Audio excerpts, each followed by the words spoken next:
Hello, hello, hello. It is Stephanie here again, and we're here with this special series of lives in the run up to the Rent to Rent Success book coming out on Friday, the 29th of January. So, joining me today, we have epic business builder, Mr. Andy Graham. He's founder of the HMO Roadmap and Smart Property. As a property investor with over 10 years' experience, I know that you're in for a treat today. So before I dive in, let me tell you that this is the fifth in a series of 7 lives as we're doing the countdown to the launch of the Rent to Rent Success book on Friday. And I'm going to be live every day at 1 p.m. here on our Rent to Rent Success Facebook page and also our Rent to Rent Success YouTube channel. And the book is our Rent to Rent Success System. It's your way to consistent cash flow, freedom from the 9 to 5, and a way to live life on your terms. So if you'd love to get started in property, but think you don't have enough money or time to get started, then this book is for you. And you can take part in our exclusive pre-launch, which is at renttorentbook.com. So I have been having so much fun doing this series, and I've had great feedback from you. For me, it's such a thrill talking to property heavyweights who have rocketed their success through rent to rent, and also learning more about their unique approaches. And I don't want to have all the fun. I want this to be totally interactive. So if you have questions, things that you're curious about, things that you need to know, do ask those questions in the chat, and Andy will be able to answer them. So as I say, Andy is a founder of HMO Roadmap Smart Property. He started investing in properties in his 20s. His businesses have been valued in the millions, and he's also raised several £1 million in private investment. So Andy Graham, welcome. Hi, Steph. Thank you for bringing me on. And that was quite some introduction, so I think I've got quite a bit to live up to now, haven't I? You could just lay back now, Andy, because we're just really interested to know your story. So let's go back to the beginning. You've been in this game for 10 years. How did you get started in property? Yeah, a bit over 10 years now, actually. Kind of creeping towards kind of mid-30s now.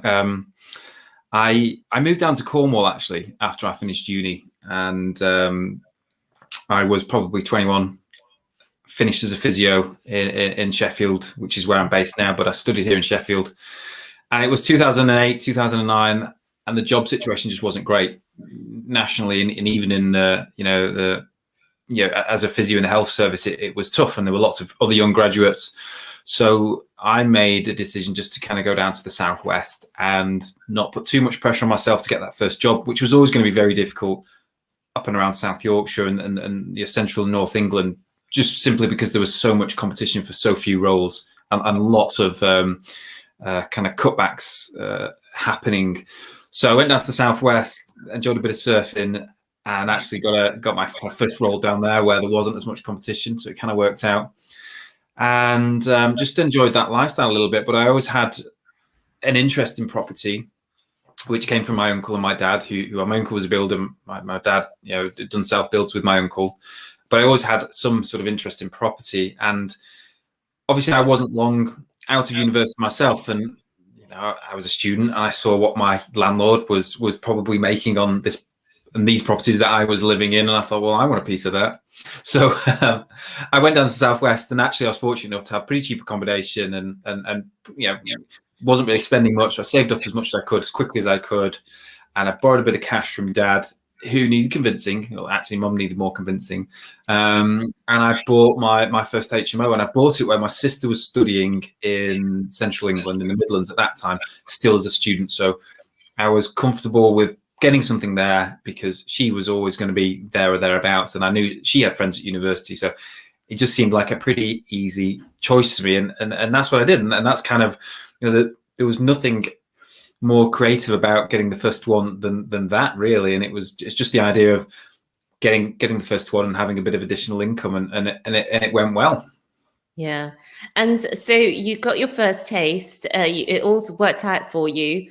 And what was it that made you want to go on and keep going with it?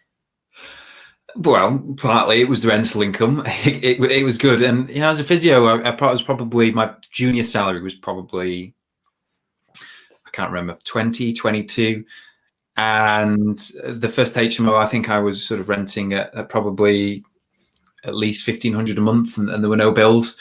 I had a small mortgage to pay, and so immediately it made a lot of sense financially. Yes, yeah. And I really enjoyed the process as well. I really enjoyed running the project and planning it, and the buzz of going to view stuff and actually doing the deal, and then getting it up on its feet and proving that I could make something work. And I think it was the first challenge or obstacle that I'd overcome, that I'd really set myself, that nobody had said, you need to sit here and do this, like all of my exams and things like that. I think the only other big decision I'd made prior to that independently was what I wanted to study at university. So it's sort of a challenge I set myself, and I had to figure a lot of stuff out to get it right, because I didn't have a network of people who could help me. I didn't know anybody who'd already done this. I was winging it, really, Steph. But I enjoyed the process as much as the outcome of it. Yeah, and property is very forgiving as well, even if you did have a slip. And you've now got your HMO roadmap, which I'm sure that we'll come back to. So I just want to move from, you've got your first HMO, you bought it, it's cash flow, and you're thinking, actually, this is pretty damn close to my salary, and I'm not having to work 40 hours a week for it. Tell us about the steps that you took from there. Went back down to Cornwall, just enjoyed surfing and had a bit more additional income. And I just thought, you know what, I'll save up a bit more over time, and I'll do the same again. And I didn't have any really aggressive plans. I didn't have a business plan. I didn't have any targets that I'd set. This is well before I started doing any of that stuff. So really, it was an evolutionary process. Saved up a bit more money. Maybe got my first senior role as a physio sort of 18 months into my career. I'd been paying my dad back, and then he was actually sort of close to retirement at that stage, and we'd had a few conversations, and he really was interested in doing the same as well. So it just kind of evolved, and I thought, and the time came when I had a bit of cash, and I sort of paid dad back, and I could lend some more money if I wanted, and so I went and just did the next one, and it was kind of organic in that sense, and the process between that one and then the third one and the third and the fourth just got a little bit quicker and a little bit quicker. And every time I did it, it had more of an impact on me personally.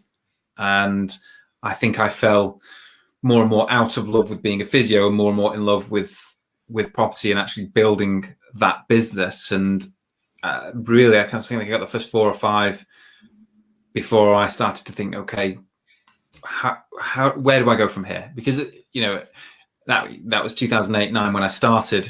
Probably in retrospect, bought at a very, very good time.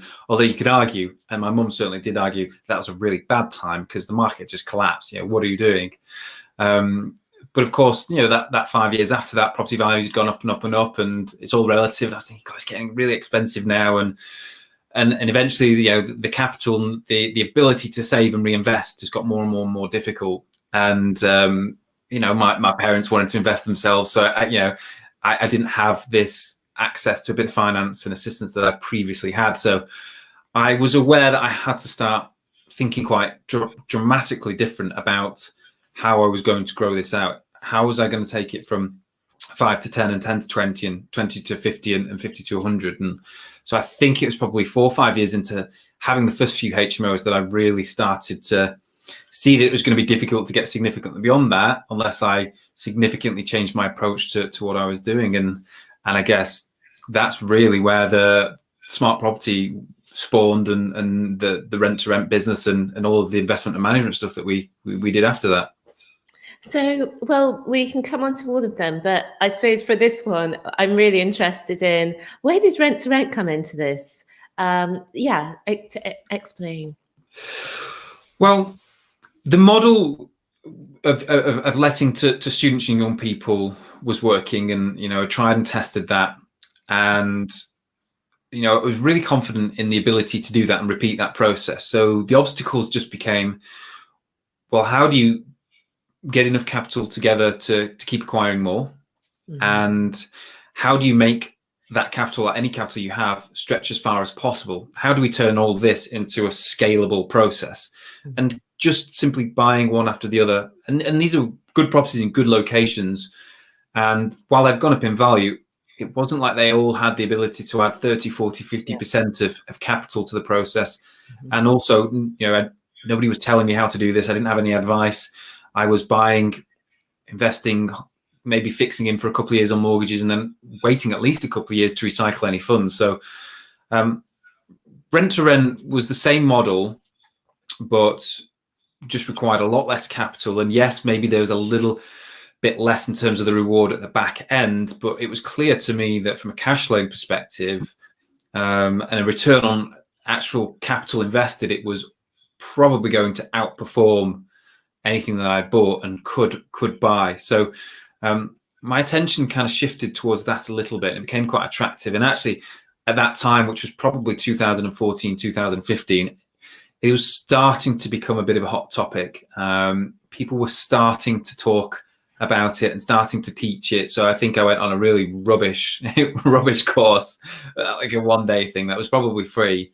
But actually what that did was it kind of ignited, a bit of a passion and an idea to go and try and do that, but do it quite seriously. And so I took, I shifted my perspective from, okay, just trying to buy and hold everything to, okay, can I build a business out of this model that requires less capital, could be really powerful in terms of the cash flow that it can generate. And actually it still very much sits within the sphere of what I'm trying to achieve and do, which is create cool homes for young people at the end of the day.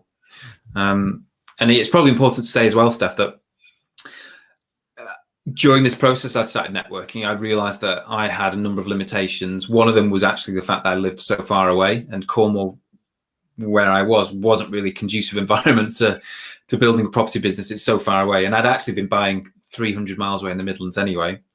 And I recognized that I needed some people. And in fact, I think I found I enjoyed the company of people around me who had a similar interest in property and doing that sort of thing. So I started to gravitate towards some people in the industry. And it's probably around 2013, 14 when I got really heavily involved in some of the property communities and, the online groups that I know you're familiar with. So I started knocking around them in, kind of the mid noughties really, and meeting people. And then eventually I met a guy who became my founding partner at Smart Property. And he was an accountant with lots of skills and ideas that I didn't have. And it was a good fit at the time. Yeah, no, that's phenomenal that you got the partnership together. That can be so important, having the right people on your team, whether partners or not. And tell us about the things that people worry about often when they're going into rent to rent. You feel like you have the power when you're just buying it. You can just choose what you want as long as you can agree the price. But a lot of the concern that people have is, how can I get properties? Perhaps you had a bit more confidence behind you after having bought and done up so many. Did you have any fears going into rent to rent, or did you feel pretty confident when you started it? It was probably overconfidence, really, Steph. But in your kind of early mid-20s, with very few, dependencies, elsewhere in life, it wasn't as if there was a huge amount on the line if it went wrong. The greatest risk actually for me was my diversion away from my professional career. Because I've got to keep up. I had to keep up with the training and my CPD, and it's it's very heavily regulated. And so the more time I spent in property, the less time I'm spending there. And so this gap began to appear and get bigger and bigger. And there was always the risk. And I was very conscious of the risk of getting so far away from keeping my foot in that career. And because I'm over here, and eventually that happened. I mean, I had to jump ship and I left it behind altogether. But that was probably the only real risk that I saw at the time. There wasn't much else to it. Could have lost a little bit of money, but that wasn't, at that time in my life, that wasn't a huge concern of mine. I think I was probably more excited by the potential of turning that into something greater than I was concerned about the risk of losing it. So there was definitely a degree of overconfidence there, and probably naivety as well, Steph. I think, if I'm honest, and I will be honest, a lot of the stuff that we did and I did, it didn't go well. We made loads more bad decisions than we did good decisions. So we did lose money, and we did get some deals wrong. We've done all that and gone. I went through all of those motions as well. But at the same time, we made some good decisions that went right, and that allowed us to just take another step up, and so on and so forth. And this didn't happen overnight. It happened over years. Yeah. How long did it take to get your first deal, Andy? Well, the first rent-to-rent deal. Yeah. I'll tell you, but with the caveat that I think this is probably unique. We actually got it off. We got it straight away. And I actually still have that deal in the portfolio today, Steph. One of the best deals we ever did. When I look at it, I can't quite believe that we did it. And I think we never would have pitched it again the same, having developed the experience that we did, because I just don't think anybody would have ever gone for it. We had no experience doing specifically that. The branding, marketing, the messaging that we put out was nothing like what it is now.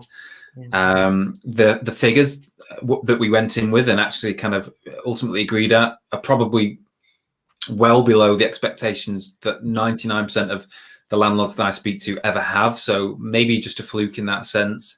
And I don't think I'd have the kind of enough confidence to go in with such a low offer these days. But at the time, that felt like, okay, we were comfortable there. And if they went for that, great. If they didn't, okay, nothing ventured, nothing gained. And we had nothing else to benchmark it on. So we actually got it straight away, first mail drop. I love that. So you got it from landlord letters, and we've had a brilliant question. Now, I know we've had a few of you who've been regular on all of these Rent to Rent Rocket Lives. You're here every 1 o'clock with me. So do say hi if you're with us. I forgot to say that today. Let us know what you're drinking. Andy's on tea. I'm on coffee today. You might have something more exciting. Do let me know. And Nicole has asked a great question. But before I come to Nicole's question, I just want to reflect. Our first deal was very similar, that it was a ridiculously low rent that we offered. I felt I wanted to offer a little bit more, but Nikki insisted that she's much more risk averse, that this was the rent that we ought to offer, and we couldn't afford anything else. And lucky for us, the landlord said yes, because they want something else. They just we were better than their other alternatives, I think is the best way to put it. But Nicole has asked, Andy, what kinds of mistakes did you make? Wow. Well, fortunately, these didn't all happen in the first week or first month. But I mean, one of the big mistakes I made was I prepared a big mail drop. Just after we kind of took our first office, I prepared a big mail drop and at this time we were already investing in several cities. And I thought it'd be good to kind of put a link to a lead magnet, and lead magnet was just some legislation information. Can't quite remember what it's about, maybe licensing or something like that. And sent it out, and it went out without maybe some branding, and it probably looked more urgent than it needed to be. And actually, I hadn't proofed the lead magnet, and so the information in it was actually wrong. And anyway, this went out to probably maybe a couple of thousand landlords, and not only did it make us look bad, but it actually offended some people. And so we got a lot of angry messages from people. And I was in India, in the middle of India, so all my staff at the time had to deal with it. So that was a big mistake. We've made mistakes with working with landlords where my gut has been that we shouldn't, and I think that's a really important thing when you're doing rent to rent, is to understand who you're working with and make sure that actually you're connected and you're a good fit. It's not the case with everybody, but we've worked with the wrong people and found that there've been problems because of that. We've not spent enough on refurbs, where we've not done enough to get it to a spec that we can maintain consistently. So while it's performed well for a short period, it's deteriorated quite quickly, and we've had to go in and respend or find that it's been lagging a little bit with occupancy. We've overspent on investment costs into marketing, fancy CRM systems and things like that, to the tune of thousands. I mean, we've made a lot of mistakes. Yeah, I think anybody in business over 10 years, when you make a lot of successes, you make a lot of mistakes. You have to get there. So I just want to say hello to Anne-Marie, Igo, Atlanta, and Nicole's saying that she's loving these lives. Anne-Marie's on sparkling water. And Nicole is asking another question. Has mindset been an issue for you? Yeah, I mean, it's not been an issue for me or a problem, but it's definitely something that I've come to place a huge amount more value on it. I recently delivered a keynote to my mastermind crew, and I talked about limiting beliefs and kind of breaking through limiting beliefs and the importance of recognizing your limiting beliefs if you want to punch through ceilings and overcome obstacles and challenges. And a big part of that it is mindset. You know, there's a very active part in understanding and accepting that they exist, but there's very much a part where you've got to fundamentally believe that you either have the skills to do and deliver something, or that you have the skills to acquire other people and other resources to deliver on something. A big part of it's confidence, and I think the more liabilities that you take on, the more people that need your time, the more pressure that is on you, the more important that mindset piece becomes. It's very easy to get pulled in and sucked into the day-to-day, and actually you've got to maintain that focus on what it is that you ultimately want to achieve. And it's easy to kind of drift in business, end up where other people want to go, or where your landlords want to take you, or where your tenants want to take you. Yeah. And always keeping an eye on that, as well as keeping, you know, a check on your confidence and, you know, where you place value in the rest of your life. You know, running a business is only one part of it. We've all got a lot of stuff to deal with. So yeah, there's a whole lot to it, and it's something that I've really, certainly the last couple of years, tried to reprioritize. Yeah, and I actually was listening to an episode of your podcast today, the HMO podcast. Check that out, guys, on wherever you listen. And you're talking about mindset blocks, or the episode I listened to was about mindset blocks. So that would be a very pertinent episode if people are interested in finding out more about this. And I think we were talking before we came on air that many people might build a smaller property business, but I think the mindset piece really comes into it when you're building a multi-million-pound business, not only in terms of what the portfolio value is, but what the business is valued at. So I'm just going to go back to beginners, though, because Atlanta has asked, Andy, if you could give 3 pieces of advice to someone new starting in property, what would they be? Three pieces of advice. The first piece of advice that I would give anybody is that you've got to be patient in this game. It's great and really important to have goals and be hungry for it. Absolutely. But success doesn't happen overnight. Maybe if you're building an app and something like Clubhouse takes off, and I don't even know how long that was in build for. But with property, things move slow. People make decisions slowly. They need time to think about stuff. There are lots of moving parts, lots of money involved. And if you can't apply patience to what you're doing, you become impatient. And when we become impatient, we make emotional decisions, and often emotional decisions are not the right decisions that we need to make. So it's okay to be hungry and set targets and things like that, but we've also got to be patient and accept that building a property business does take time. The other bit of advice I would give, a second one, would be to be consistent.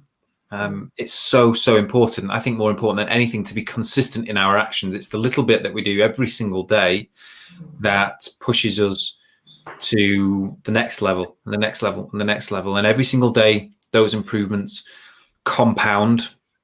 And that compounding effect over time is really substantial, but it only comes about if we chip away at it and try and make marginal improvements every single day. And I think the third piece of advice I would give anyone is to make sure that you are around the right people, people who can support you, people that you can bounce ideas off, people who can keep you in check when your ego is getting the better of you, people who can pull you up when you've done something wrong. It's so easy to kind of get sidetracked by the challenges that we face or the successes that we have, and all of a sudden we think we're great, and that's not always the case. So having those people around you that just help keep you grounded is so important. And for me, they weren't people in my immediate network. They weren't my friends and family. They were people that I had to go and actively find. And I kind of, it's diving into that community is kind of like being a fresher at university. You kind of move in with your freshers friends, but they're not necessarily going to be your friends forever. You might spend a bit of time with them initially, and depending on how impressionable you are, you know, that will determine which direction you go. But you've got to be eyes wide open with this stuff, and you know, actively try and seek out people who share the same values as you. It's really important. Yeah, that's something actually that's come up a couple of times about the people who share the same values. So you want to work with landlords and also tenants who share the same values, and have the right people around you. So the three there, I love those: patience, consistency, and surrounding yourself with the right people is the way to move forward. So you moved from building your HMO portfolio slowly to starting your rent-to-rent business. And you took all that up, and you had equity funding in 2016 on a valuation of 1.3 million for your business. And you've grown your HMO portfolio significantly. So I'd really love to know about that step and the moving from what might be a typical property investor to something quite special. Yeah. So, well, I remember vividly, Steph, there was an evening with my former business partner, and we were talking about what we wanted to try and achieve here. And we were taking things pretty seriously by this point. We'd got a few deals under our belt. We were raising some private finance. So actually, we didn't actually fundamentally set out to be a rent-to-rent business. We actually set out to be an investment and a management business. We saw the management component being most profitable as a rent-to-rent business, and the investment stuff was predominantly with private investors who needed help to get hold of the right sort of stock. And it was the sort of stock that we were, by this point, really comfortable and familiar with, knew where to find it, knew what to do with it, knew how to make it work.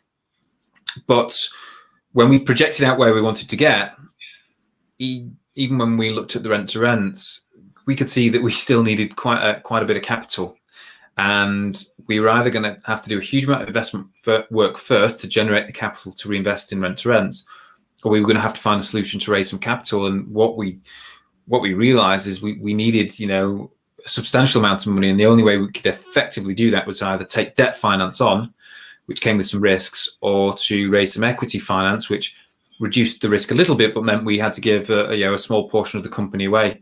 And what we decided to do was actually go and raise some equity finance. So we went onto a platform called Crowdcube, which is like Seedrs. It's Europe's biggest crowdfunding platform, actually. And we took the business model on there.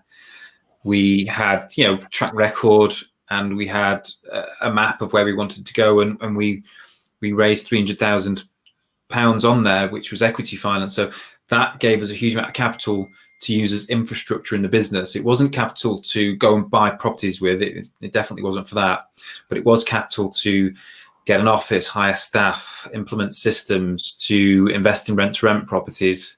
And that's what we did. And we started investing it quite aggressively. And that's really when we started to scale very, very quickly. And so that the portfolio began to grow exponentially at that point. That process of going on to raise that finance, though, wasn't easy. It was difficult. And when we talk about mindset, there was a huge component there, because the glaringly obvious question is, why on earth would anybody invest in us? And why on earth would anybody invest that sort of sum of money in us? So, of course, we had to convince ourselves that we were worthy of it. And then we had to convince the crowd that we were. And you know, long story short, we did. We were really successful with it. Yeah, I remember that being a big story a few years ago when you did that, because it was something that not a lot of property businesses were doing at the time. I think it's a little bit more popular now, but I think it is still a niche thing. There's only a few people going down that path. Okay, well, thanks, Sandy, for coming on and sharing this. Do you want to share a little bit about where you are now? Because I know that you've got some unique materials, such as, you've got your HMO roadmap that you help people with, and other aspects that viewers and listeners might be interested in. Sure. So, Smart Property is my main business, and we're still actively growing that business. It's an investment and management business. We work with private investment. So for anybody who's interested in looking to invest in, I suppose, turnkey student professional lets in prime areas, then that's something we can talk about. So all you need to do is just reach out, drop me a message on Facebook or on Instagram. I'm really active on Instagram. If anyone just wants to kind of check in and keep up to date with what I'm up to, and maybe learn from some other people who are building property businesses in the HMO space, then come and check out the HMO podcast. We're 20 episodes in. It's going really well. Every week we release a new episode. Either a special guest will join me, or it'll be something that I'm talking about, best practice, tips and tricks and hacks, and lots of experience, the things that I'm doing. So you can grab that on iTunes or Spotify, wherever you want to kind of listen in. And I suppose my other big project at the minute is the HMO roadmap. And the HMO roadmap it's not actually live yet. We're in beta testing, but essentially it's an online platform, and it's in partnership with John Paul, who's a good friend of mine, someone I work with, who has a huge amount of experience in the property industry. And it's an online platform. It's basically a hub of content. There are about 60 lessons which form a pillar of how to invest and build a HMO portfolio. It's a full A to Z. There are workshops from experts. There are videos about all sorts of topics and recordings of the podcast with guests and things like that. There are downloadable resources. There are case studies from people who've done incredible HMO projects that are sharing more information about how they did it, exactly what they did, and the details of the numbers. And there's also an incredible application that we've built that we don't think has ever been done before, which is allowing our users to stack, appraise, and evaluate all of their HMO deals, build a pipeline of them, store them, keep notes, track records, and stress all of the metrics, all of the really important metrics that we need to be looking at when it comes to buying and investing in HMOs. And you can change the parameters, you can set your KPIs, you can track whatever you want, and it's really quite revolutionary. So I'm so excited about it. So we're in beta testing at the minute. It's going to be a couple of weeks before it's live. So the best bet would be just to come and give me a follow on Instagram, check in on the podcast, and as soon as we're live, I'll definitely let everybody know. Brilliant. Well, thanks for sharing that, and thanks for talking about how your story went from the very first one over 10 years ago, buying and building up this phenomenal business, as I say, that's now exceptionally big. So, Andy, just before we end it for today, what parting words would you like to give to viewers and listeners that might help them to get started on their property journey? There's an abundance of information out there, and I think the biggest risk to anybody getting started at the minute, Steph, is that there is so much information out there. And so my advice would be, if you're right at the beginning, spend some time, first of all, researching the different content that's out there, the different people that are delivering this content, and just make sure that if you choose to follow someone or subscribe to work with somebody, that you really understand why and what they're doing and what their business looks like. It's really easy on social media to be kind of blinded, and sometimes things aren't always what they seem. And I probably am a little bit of a skeptic, but at the same time, I think that research and that due diligence and being patient even in that process can really pay dividends, because if you work with the right people and follow the right information, there's so much incredible stuff out there. There really is. Yeah. Okay. Well, thank you so much for joining me today, Andy. I've really enjoyed speaking with you, and thank you for watching and for listening to day 2. I will be back tomorrow for day 6, where we'll have Giuseppe Leone, who does Rent to Rent in London, joining us. And I know that that will be phenomenally interesting as well. So for now, bye for now, and I will see you next time. See you soon.